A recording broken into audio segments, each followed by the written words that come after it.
Hi, everybody. Lori, GLP-1 Journey in Review. Welcome to my channel. If you find this at all helpful or amusing, please hit that like and subscribe button. It really does help.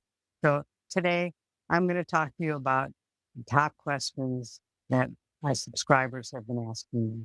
Let's start off with what is a GLP-1 medication and how it works. It's medication is made for type 2 diabetics that they found people have lost an incredible amount of weight while doing. So they repurposed it, so to speak, so that it could be authorized for weight loss under a different brand name.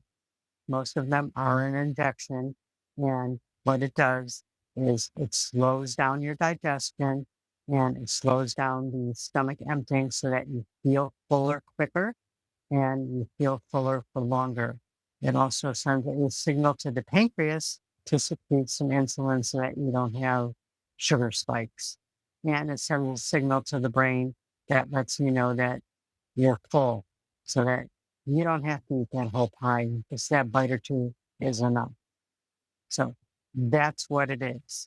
Now, people are also asking, what's the difference between Ozempic and Manjaro? And I'm using brand names, but this also goes for the compounded versions.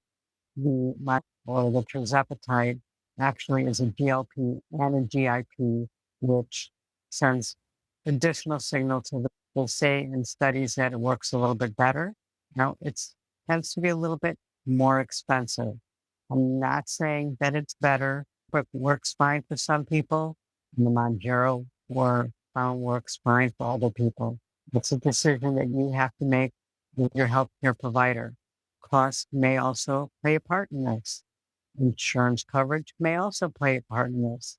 So there's many things. It's not just a quick which is better, which one should I use. There's other factors. I know a lot of people that have done really well on Ozempic, and I know a lot of people that have done really well on Zepbound or tirzepatide.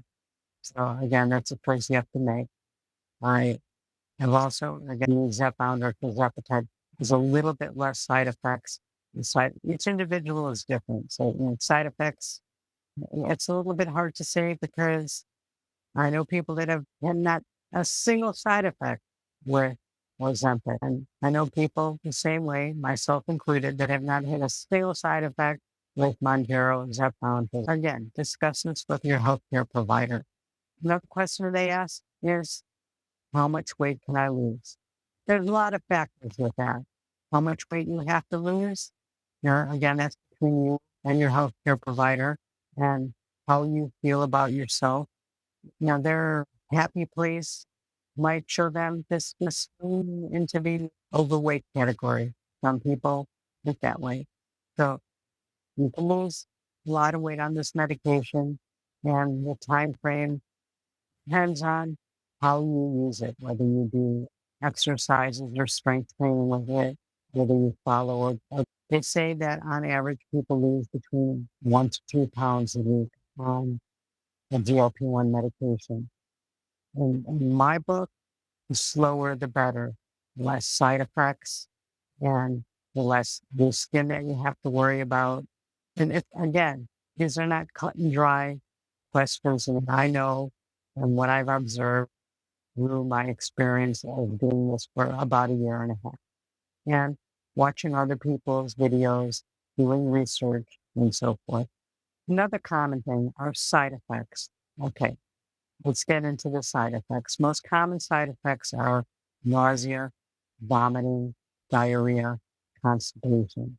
Yes, there are some more serious ones. And yes, you need to pay attention to them.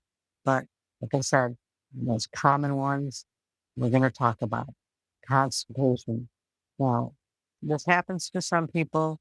I think over the last year and a half, I've had constipation once. Was it from the medication? I was pretty dehydrated, so I don't know. Again, hydration plays a big role in both nausea, vomiting, diarrhea, and constipation. So you have to stay hydrated.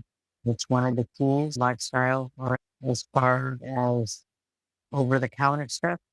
Take an over-the-counter laxative, you take a stool softener, there's dieters tea, or your healthcare provider can prescribe you with something. The same thing with your nausea.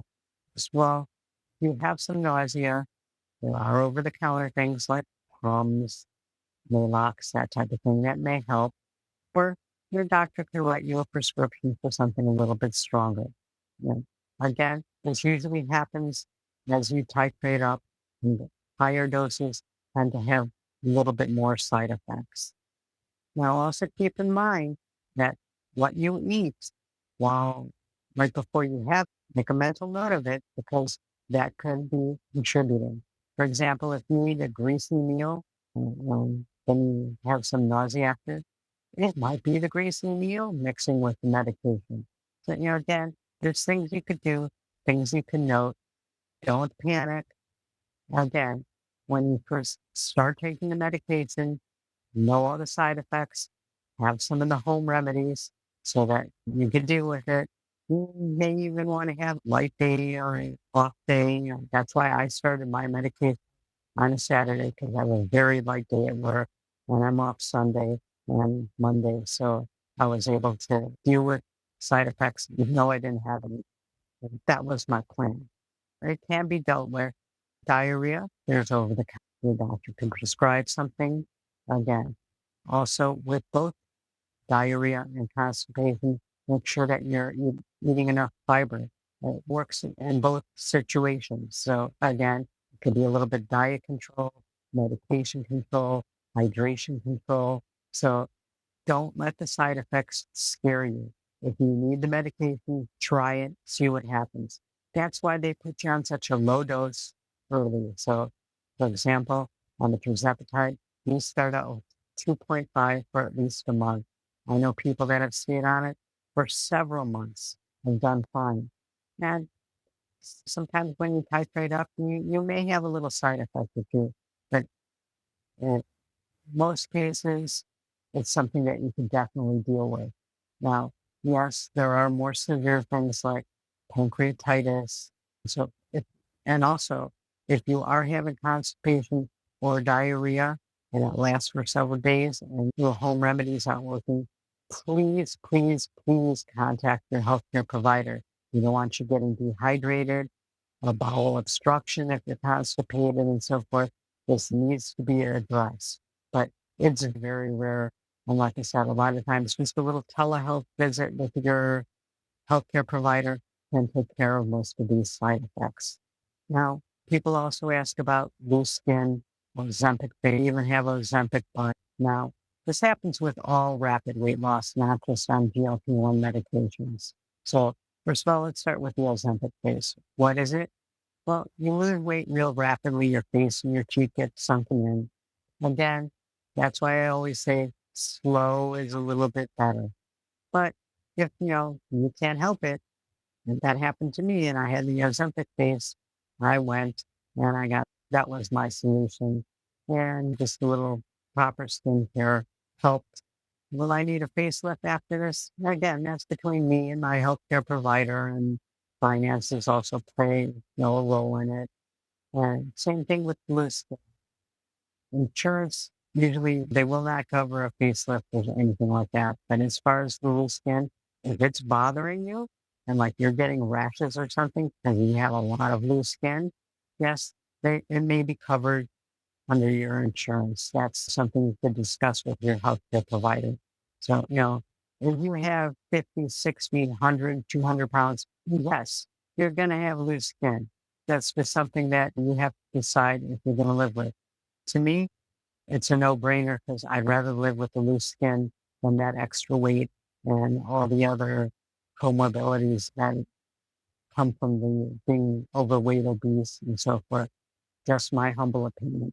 Another question people ask is, why am I so tired when I take this medication? Well, fatigue sometimes is a little bit of a side effect with any of the GLP-1 medications. Not really having it myself, I can't really say. But from what I've read and what I've researched, it can be. Take a nap if you need to. Now, one thing, and one of the reasons why I don't think I suffer from that is I work out regularly. And the more muscle that you have, one, it burns the calories a lot quicker if you have more muscle, so you'll lose more weight. And it helps with the fatigue. So the more energy you use, the more energy you gain. But I do know some people that, the day after their shot, this terrible fatigue. Again, if you take a nap a little bit, you can probably get used to it. And your body does get used to it after a while. Try not to let that stop you. Just again, have not dealt with it. So I'm just telling you from what I've heard from other people and my research. Another thing people ask is, does this cause muscle loss? When you lose weight, most people will lose a little bit of muscle. It's a normal thing. That's why they say, one, you should keep moving, and you won't lose as much muscle. You don't have to join a fancy gym. You don't have to do, big, muscles and weightlifting things. That's totally a choice that you have to make. But one, move around, at least walk. You know, yes, you should do some muscle. Yes, you should do some muscle strengthening. If you don't want to, there's bands that you could use, resistance bands. And there's plenty of free videos on YouTube that will give you some instruction and classes on it and teach you about it. Again, you don't have to join a fancy gym. You can just buy a couple of dumbbells. I keep them by my couch, so when I'm watching TV, I can do a little as I'm watching TV. What the heck? Why not? Again, it helps with the fatigue. So I'm killing two birds with one stone. Let me know in the comments if you've had any of these problems and what you do to solve them. And if you have any more questions, put them in the comments and I'll do another video. Thanks for watching.